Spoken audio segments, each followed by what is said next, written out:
반갑습니다. 저는 말이 되는 역사이고요. 오늘은 역사 기록에 나오는 천리, 만리 이런 것에 대해서 살펴보겠습니다. 먼저 오늘 영상의 기본이 될 내용을 정리해 보겠습니다. 다른 영상에서 기자조선의 크기가 방 100리보다 작다라는 설명을 해드렸는데요. 그것과도 관련된 내용입니다.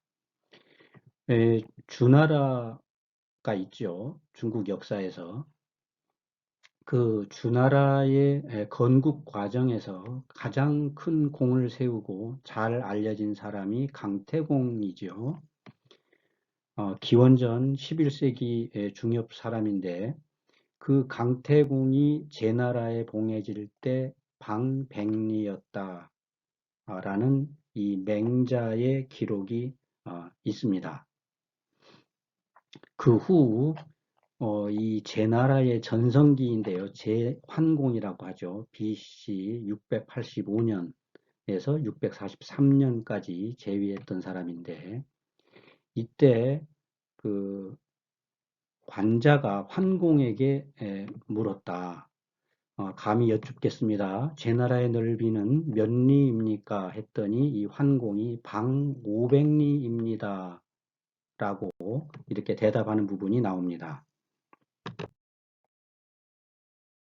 그런데 전국시대 마렵에 소진이라는 그 사람이 있죠. 합종책으로 진나라에 대항하려고 했던 전략가인데 이 사람이 진나라를 제외한 6나라를 돌아다니면서 각 국가들에 대한 설명을 하는 부분이 있죠. 그때가 4세기 말이라고 하는데 제나라 땅이 방 2천리라고 나옵니다. 그러면 이게 전성기보다 무려 4배가 커졌다는 것이 좀 말이 안 되는 부분이긴 한데 뭐 이런 의심스러운 점을 떠나서 이 기록이 한무제 때 사마천의 기록에서 나오는 내용이니까 이 영토에 대한 그 한족들의 그 의식이 이렇게 100리, 500리, 2000리 이런 식으로 많이 달라졌다는 것을 느끼게 됩니다. 자, 그럼 이제 역사책에 나오는 거리에 대해 보겠습니다. 우리 역사에 관심을 가진 사람이 가장 먼저 접하게 되는 기록 중 하나입니다. 전국시대에 연나라의 진계가 고조선을 침략했다는 기록인데요.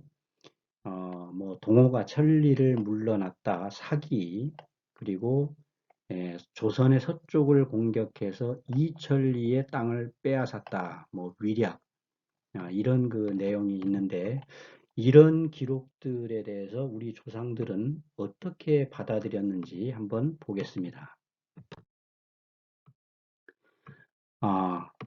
중국의 기록을 놓고 먼저 거리를 놓고 천리다, 이천리다를 가지고 해석이 갈렸고 후대에 좀 더 날카로운 시각을 가진 학자는 출발점을 먼저 따져봐야 한다라고 주장했죠.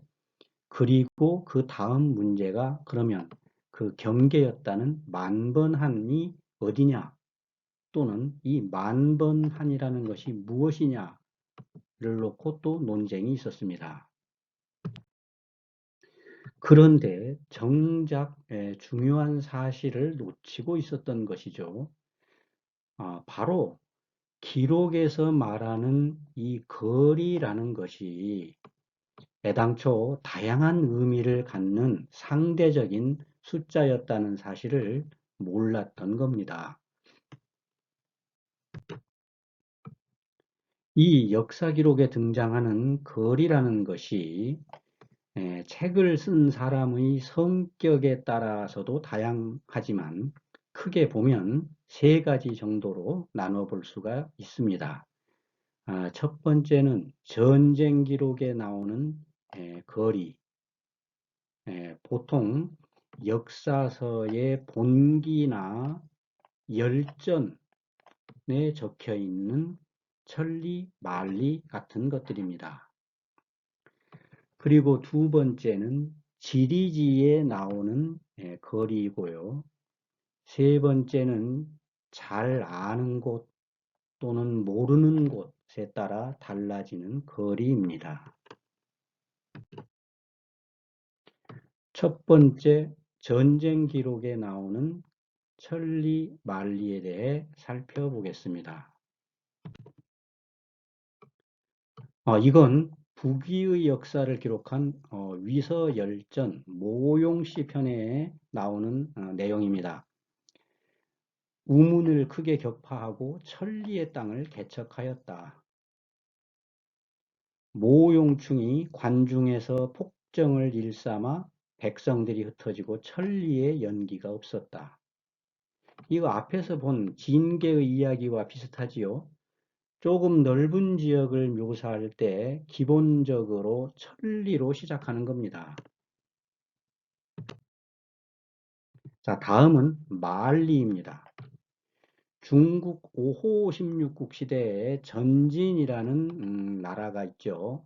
351년에 부건이라는 사람이 세운 나라인데요.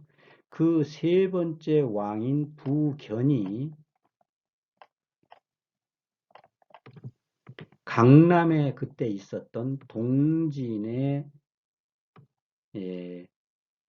사마창명을 공격하는 과정을 기록한 것입니다.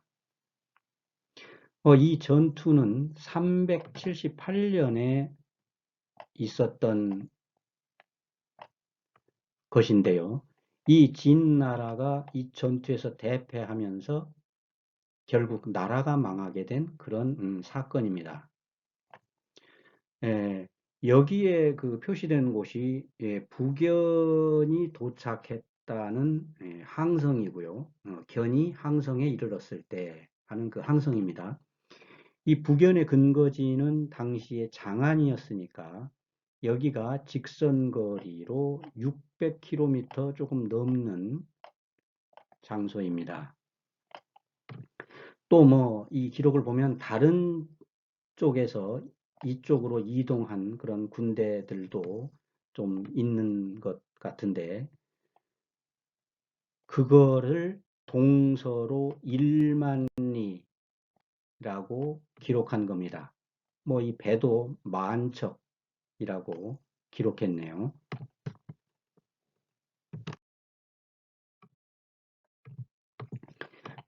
이 기록은 삼국시대인 238년 조조의 위나라의 장군 사마의가 공손연을 토벌하는 과정에 대한 기록인데 이 사마의가 지금 어디로 가는 것인지 모르겠지만 사천리를 정벌한다라고 지금 말을 합니다. 당시에 공소년이 있었던 곳은 요동군 양평이었습니다. 요동 양평이죠.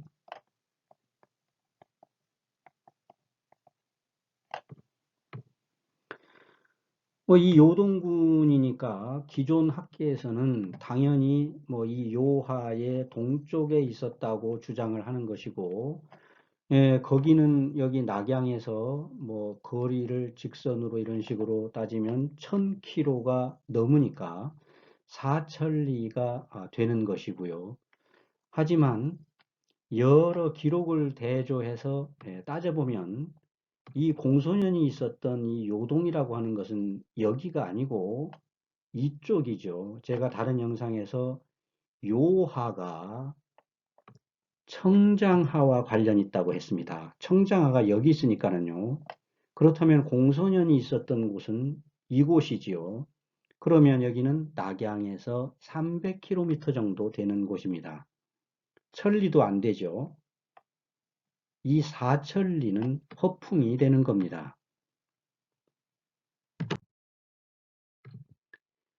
자, 그러면 이번에는 지리지에 나오는 천리, 만리를 살펴보겠습니다. 역대 중국 나라들의 영토가 대략 동서남북으로 4,000km라고 기록해 놨습니다. 사해 안의 동서 길이는 28,000리다. 수나라 땅의 동서 길이가 9,300리, 남북 길이는 14,800리였다. 앞에서 보셨던 그 책 관자와 구당서에 실려 있는 내용입니다. 당연히 이건 진짜 거리가 아니고 그냥 상상을 하는 겁니다. 이런 기록을 놓고 직선이 아니라 그렇다느니 이런저런 이상한 해석을 하시는 분들도 있는데, 그런 접근법은 그야말로 조선시대에 중국이 어디에 붙어 있는 나라인지도 모르던 시절에 책에 적힌 구절을 곧이곧대로 믿고 억지로 맞추려고 애썼던 그런 사람들한테나 어울리는 것이죠.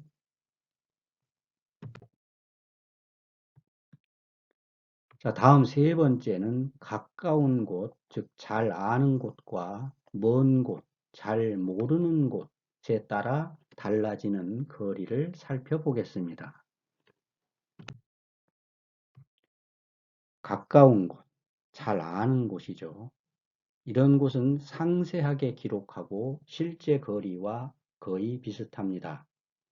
흔주는 태원부 북쪽 180리에 있었다 라든가, 경사는 성의 동서 길이가 18리 150보, 남북 길이는 15리 175보이다. 이런 거리는 과장이 좀 있든 없든 자기들이 직접 걸어서 측정한 그런 거리죠. 자, 다음은 먼 곳, 모르는 곳에 대한 기록입니다. 예를 들어 연나라는 방이천리다. 동쪽의 하수에서부터 서쪽의 하수에 이르기까지 천리로 비교적 가까우며 이곳은 또한 기주의 영역이다. 그러니까 잘 아는 곳은 이런 식으로 기록하고, 잘 모르면 조금이라도 먼 것 같으면 바로 천리가 나옵니다. 그러니까 중국 역사책에 기록된 이 거리라는 것은 상황에 따라 완전히 다른 의미로 해석해야 한다는 그런 사실을 기억해야 합니다. 방이천리니 이천리를 쳐들어갔다느니 하는 그런 기록들은 대부분 그 책을 쓴 사람이 주관적인 상상력으로 적은 것들입니다. 그 남의 상상력에 내가 휘둘릴 필요가 없는 거죠. 이번 영상에서는 역사 기록에 나오는 거리들에 대해 말이 되는 방식으로 살펴봤는데요. 결론적으로 말씀드리면 지리서의 근거리를 묘사하는 것이나 청나라 이후에 안정된 행정구역 간의 거리에 대한 부분을 제외하면 일단 다시 한번 따져서 해석해야 되겠습니다. 시청해 주셔서 감사합니다.